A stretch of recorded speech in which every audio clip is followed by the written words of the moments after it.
Allahu Akbar, Allahu Akbar, Allahu Akbar, walillahil hamd. Jamaah salat Idul Adha yang dirahmati oleh Allah Subhanahu wa taala. Puji syukur senantiasa kita panjatkan kehadirat Allah Subhanahu wa taala. Biqaulina alhamdulillahi rabbil alamin.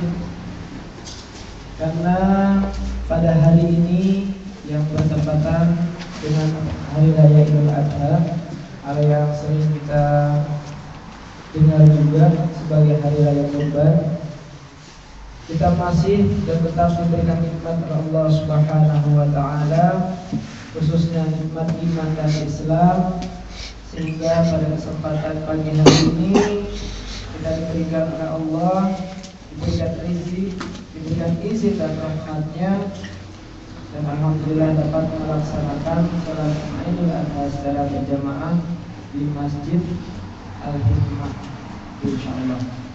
Salawat serta salam kita haturkan pula kepada junjungan kita Nabi Agung Muhammad sallallahu alaihi wasallam. Allahumma shalli ala sayyidina Muhammad.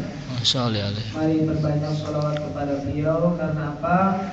Hanya beliaulah Nabi dan Rasul satu-satunya yang dapat memberikan syafaat nanti kita di yaumul qiyamah nanti. Dan semoga dengan lantaran berbanyak salawat kepada beliau, kita akan mendapatkan syafaatnya nanti di yaumul qiyamah. Amin. Allahumma amin. Allahu Akbar, Allahu Akbar, Allahu Akbar, walillahil hamd. Jemaah salat Idul Adha yang dimuliakan Allah Subhanahu wa taala. Pada hari yang mulia ini, seluruh umat Islam di seluruh penjuru dunia memperingati hari raya Idul Adha atau hari raya Kurban, di mana sehari sebelumnya jutaan umat Islam berkumpul di Mekah yang menunaikan ibadah haji wukuf. Di Arafah berkumpul dengan memakai pakaian ihram, pakaian serba putih, sebagai lambang kesetaraan derajat manusia di sisi Allah Subhanahu wa taala. Dan pada hari ini kita diingatkan kepada kisah seorang Khalilullah atau kekasih Allah Subhanahu wa taala, yaitu Nabi Ibrahim alaihissalam, di mana beliau diuji kecintaannya beserta keluarganya, yaitu Nabi Ismail alaihissalam serta Siti Hajar. Alhamdulillah, kecintaan Nabi Ibrahim alaihissalam kepada Allah Subhanahu wa taala lebih dari segalanya. Dan hal inilah yang membuat kita, bahkan Nabi Muhammad SAW, mengambil pelajaran darinya. Allah Subhanahu wa taala berfirman, Bismillahirrahmanirrahim. Qad kanat lakum uswatun hasanatun fi Ibrahim walladzina ma'ahu. Sesungguhnya telah ada contoh teladan yang baik bagimu pada Ibrahim dan orang-orang yang bersama dia. Quran Surat Al-Mumtahanah ayat 4. Allahu Akbar, Allahu Akbar, Allahu Akbar, walillahil hamd. Jamaah salat Idul Adha yang dirahmati Allah Subhanahu wa taala. Dalam ayat ini minimal ada dua pelajaran yang dapat kita ambil daripada Nabiullah Ibrahim alaihissalam beserta keluarganya. Pesan yang pertama yaitu berbaik sangka kepada Allah Subhanahu wa taala. Di dalam kitab Anbiya Allah, atau sering kita kenal dengan kitab yang namanya Nabi-Nabi Allah, yang dikarang oleh Ahmad Bajat, beliau menjelaskan pada suatu hari Nabi Ibrahim alaihissalam terbangun dari tidurnya. Tiba-tiba dia memerintahkan kepada istrinya Siti Hajar untuk mempersiapkan perjalanan dengan membawa bayinya, di mana pada saat itu Nabi Ismail alaihissalam masih bayi dan belum atau bahkan sama sekali musafir. Ibrahim alaihissalam melangkahkan kaki menyusuri bumi yang penuh dengan pepohonan dan berbuka, sampai akhirnya tiba di padang Sahara. Kemudian beliau terus berjalan hingga mencapai pegunungan, masuk ke Jazirah Arab, dan Ibrahim alaihissalam pun menuju ke sebuah lembah yang tidak ditumbuhi tanaman dan tidak ada buah-buahan, tidak ada makanan dan tidak pula terdapat minuman. Tempat itu bahkan menunjukkan tidak adanya kehidupan. Kemudian setelah itu Nabi Ibrahim alaihissalam pun meninggalkan anak-anaknya, yaitu Nabi Ismail alaihissalam beserta istrinya Siti Hajar. Mereka berdua hanya dibekali sekantung makanan dan sedikit air yang tidak cukup untuk 2 hari. Kemudian setelah melirik ke kanan dan ke kiri, beliau pun meninggalkan tempat itu. Beberapa kali Siti Hajar bertanya kepada Nabi Ibrahim alaihissalam, "Ya Ibrahim, apakah engkau akan meninggalkan kami di tempat yang tidak ada apa-apanya ini?" Kemudian beliau menjawab. Setelah itu sampai akhirnya Siti Hajar paham bahwasanya kepergiannya adalah karena semata-mata perintah daripada Allah Subhanahu wa taala. Yang terakhir, Siti Hajar pun bertanya kepada beliau, "Apakah Allah memerintahkanmu untuk meninggalkan kami?" Dan kemudian Nabi Ibrahim alaihissalam pun menjawab, "Benar." Kemudian istri yang solehah itu dan beriman berkata kepadanya, "Kami tidak akan tersia-sia selagi Allah bersama kami. Dialah yang memerintahkan engkau pergi." Kemudian Ibrahim alaihissalam pun terus meninggalkan mereka.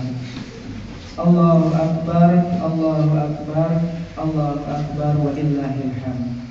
Jemaah yang dimuliakan Allah Subhanahu wa taala, lihatlah bagaimana Nabi Ibrahim alaihissalam dan Siti Hajar mampu berbaik sangka kepada Allah Subhanahu wa taala. Mereka meyakini bahwa segala mereka adalah hanya hak milik Allah Subhanahu wa taala, dan mereka memiliki prinsip selagi mereka bersama Allah Subhanahu wa taala tidak akan ada satupun yang dapat melukai mereka.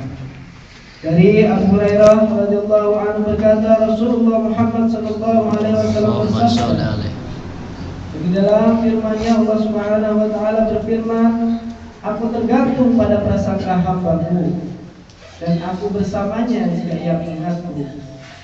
Jika ia mengingatku dalam jiwanya, maka aku kata Allah akan mengingatnya dalam diriku. Dan jika ia mengingatku dalam lintasan pikirannya, niscaya aku akan mengingatnya dalam pikirannya kebaikan dari amalan-amalannya. Dan bila ia mendekat kepadaku setapak, maka aku Allah Subhanahu wa taala akan mendekatnya kepadaku sehasta. Jika ia mendekatku sehasta, maka aku akan mendekatkannya kepadaku satu depan. Dan jika ia mendatangiku dengan berjalan, maka aku akan menghampirinya dengan berlari." Kata Allah Subhanahu wa taala. Hadis riwayat Bukhari dan Muslim. Kemudian pelajaran kedua yang dapat kita petik dari kisah Nabiullah Ibrahim alaihissalam, yaitu berkorban untuk Allah Subhanahu wa taala. Ketika Ismail alaihissalam bertambah besar, hati Ibrahim alaihissalam bertambah kuat kepada anaknya. Tidak mengherankan karena Ismail alaihissalam hadir di saat usia Nabi Ibrahim alaihissalam sudah tua. Namun Allah Subhanahu wa taala ingin menguji kembali kecintaan Ibrahim alaihissalam, yaitu berupa ujian yang sangat besar yang disebabkan oleh kecintaannya kepada keluarganya. Dalam Quran surat As-Saffat ayat 102, Allah Subhanahu wa taala berfirman, "A'udzu billahi minasyaitonir rajim. Bismillahirrahmanirrahim. Falamma balagha ma'ahu as-sa'ya qala ya bunayya inni ara fil ma'ami anni adbahuka fanzur ma tara. Qala ya abati af'al ma tu'maru. Satajiduni insyaallah minas sabirin." tatkala anak itu sampai pada umur kesanggupannya, berusaha bersama-sama Ibrahim alaihissalam. Kemudian Ibrahim berkata, "Hai anakku, sesungguhnya aku melihat dalam mimpi bahwa aku menyembelih dirimu. Maka pikirkanlah dan apa pendapatmu." Kemudian Ismail alaihissalam pun menjawab, "Hai bapakku, kerjakanlah apa yang diperintahkan kepadamu. Insya Allah kamu akan mendapatiku termasuk orang-orang yang sabar." Di sini dapat kita lihat satu lagi kepasrahan dan korban Ismail alaihissalam serta ayahnya Ibrahim alaihissalam, berlomba-lomba untuk mendapatkan cinta dan kasih sayang Allah Subhanahu wa taala, walaupun yang dikorbankan adalah Nabi Ismail alaihissalam. Allahu akbar, Allahu akbar, Allahu akbar, walillahil hamd. Jamaah salat Idul Adha yang dicintai Allah Subhanahu wa taala, demikianlah beberapa contoh yang diberikan oleh Allah Subhanahu wa taala kepada kita semua. Semoga bisa menjadi ibrah untuk kita semua menjadi hamba-hamba yang benar-benar cinta kepada Allah Subhanahu wa taala dan Rasulullah Muhammad sallallahu alaihi wasallam. Amin ya rabbal alamin. Rabbana taqabbal minna innaka antas samiul alim. Rabbana waj'alna muslimin laka wa min dhurriyyati ummatan muslimatan lak wa arina manasikana wa tub 'alaina innaka antat tawwabur rahim.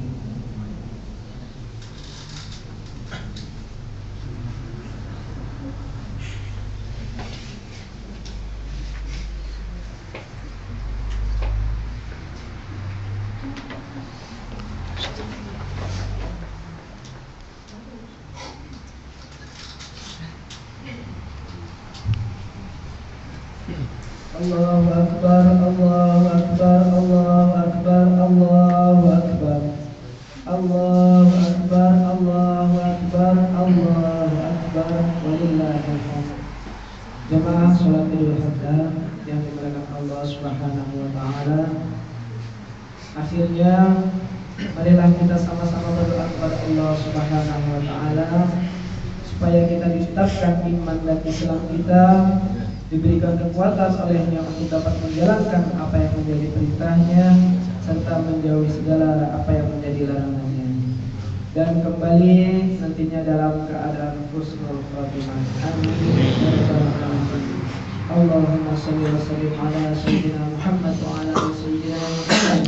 Allahumma ansurna innaka khairun nasirin. وافتح لنا فإنك خير الفاتحين واغفر لنا فإنك خير الغافرين وارحمنا فإنك خير الراحمين وارزقنا فإنك خير الرازقين واهدنا ونجنا من القوم الظالمين والكافرين.